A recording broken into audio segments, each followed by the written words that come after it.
walking in the woods, it's important to be dressed properly. So you'll see I am wearing my outdoors lady hat.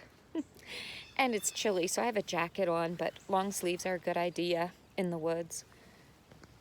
As are long pants and enclosed footwear, because the woods is coming to life in the spring. There could be insects like ticks and spiders. There could be small animals. Even around here we get snakes occasionally. I don't think we'll see a snake today. It's pretty chilly. And then there's like briars and things that can scratch your skin. So it's just a really good idea to have your skin covered up when you're in the woods in the springtime. So let's keep walking. I'm going to follow the deer paths. I don't think you can see them as clearly on the camera as I can in person. But right here, this path was created by the deer that travel in these woods. So I'm going to start my walk on the deer path. So even though the woods still looks pretty dead, there are signs of life under the leaves. Here are some acorns. I can tell that the deer have been eating them, and the nuts, and the squirrels, because they're all cracked open and they're shelled. This is a popular feeding spot for the white-tailed deer. And these seeds get planted is when an animal eats it and then poops it out. And right here is some deer poop. Nature people call it scat. This would be deer scat. If there's any seeds in that scat, they can be planted here in the soil. Here I have found some fresh deer tracks. You can see the deer's split hoof this way. The back of the hoof is this way. Here is another one, right here. Again, you can see the split hooves, the back. Here I've noticed something I want to show to you. There's a lot of bird feathers. A hawk or another animal found its dinner here. This bird was consumed by a predator. I found a dead tree. This tree fell down a long time ago, a couple of years ago. What I'm going to show you about this tree is how much it has changed this winter. This tree is in the process of decomposition when it is going to turn back into soil. It's the circle of life. New life can come out of the soil, and a tree that is decomposing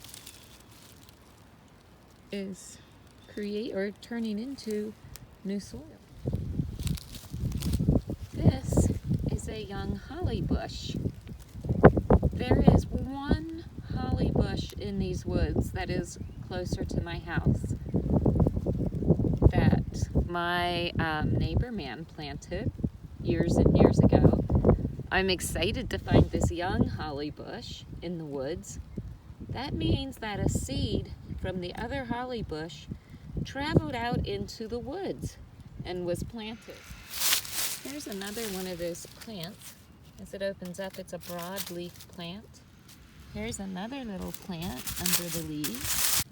During the winter months, the deer and maybe even the raccoons, they'll eat corn left over in the farmer's field. The farmer's field is not close to here, but here I found a corn cob. How do you think a corn cob got here? All the way from the field. This is cool. This plant poked up through a leaf. There's a leaf on top of the plant. It's impaled. Here's some more of our plants. I'm noticing that up in the woods farther, they were much smaller, just starting to poke out of the leaves. But down here by the water, they're bigger. And there's a lot of them, and you can see their broad leaves.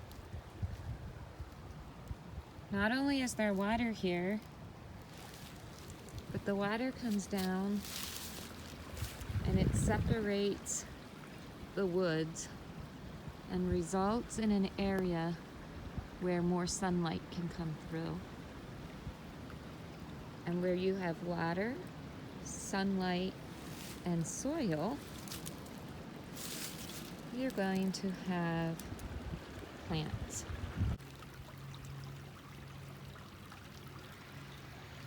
It sounds really refreshing. This stream feeds into a pond. Here's a stone I found. We find a lot of these in these woods. It's a type of sedimentary rock. You can see the different layers, different particles. Looks similar to an antler, especially from far away. But it's not, it's a stick. I'm seeing a lot of these today. A lot of this white mushroom. Mushrooms are really a fungus. Some of them you can eat, and some of them are very poisonous. So don't eat mushrooms you find in the woods. Only eat mushrooms you find at the supermarket. But mushrooms have a job too. They are fungus, and their job is also to decompose. So the weather, including temperatures, decomposes. Fungi helps to decompose. Animals that eat trees help to decompose them. And we have another animal home. So I want to show you this. First I noticed this place in the leaves where a raccoon or a fox or some small mammal to medium-sized mammal has been digging, probably to find nuts or grubs or something. And I thought that was interesting. And then I walked up here and going to be very careful because I don't want to frighten any of the animals that live here. But here is an animal burrow. Looks like a great animal home, actually. Looks like a great place to raise a kit of foxes or maybe some baby raccoons. Looks more like a fox den to me than raccoon den. Or burrow. Some people say burrows. Some people say dens. Some people might tell you they're different, and that just means that they know more about this than I do, that's all. See, I'm glad I have long pants on right now because I have been snagged by some briars.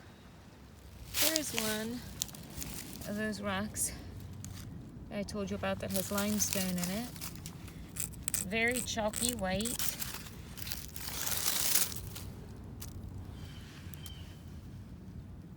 It has some interesting characteristics with some indents.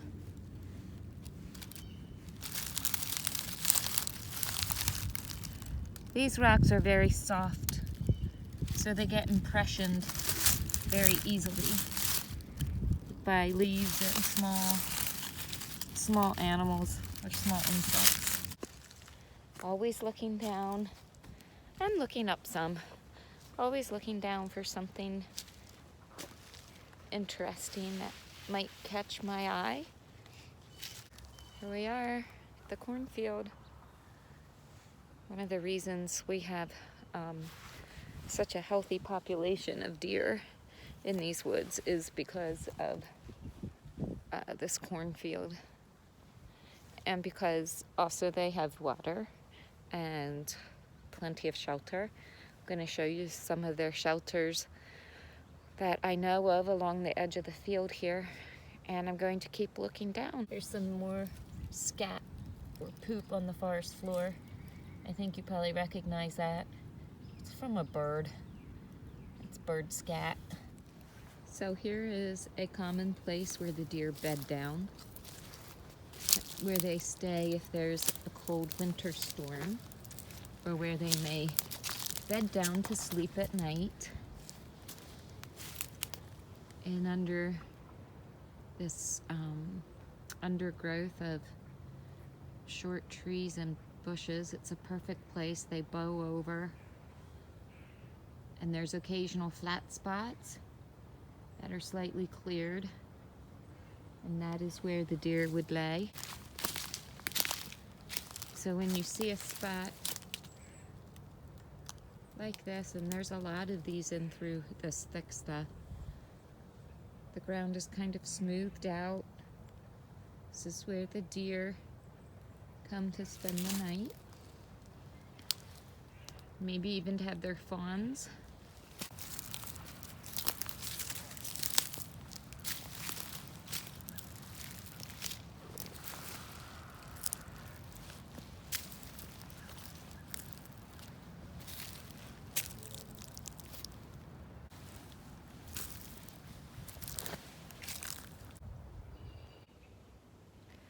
There's another animal burrow behind me. Some more deer scat here at the edge of the woods.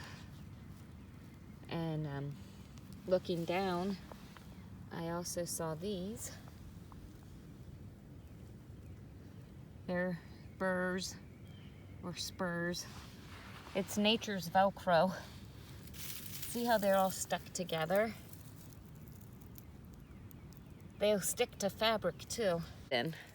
So when they stick to the animal fur and the animal walks through the forest and they eventually fall off, they plant seeds. Another way that seeds get planted. So they stick easily to anything like fabric. Here I stuck them to my pant leg. They would even stick in your hair, but I'm not going to put them in my hair. I'm going to put them back in the soil so that those seeds can be planted. Yep, no problem at all. See? They're stuck, just like Velcro.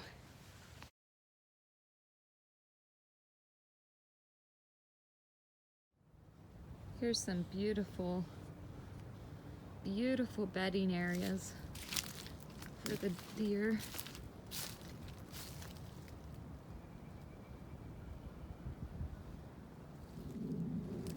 I'm going to show you that deer trail. You can see where they come in here to their bedding area.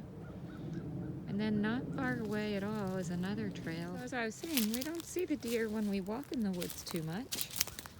They're camouflaged, keeps them hid. They don't like humans too much, so they don't really want to be seen. We don't see too many other animals either, even though we know they're here. We know they're here because we see their signs.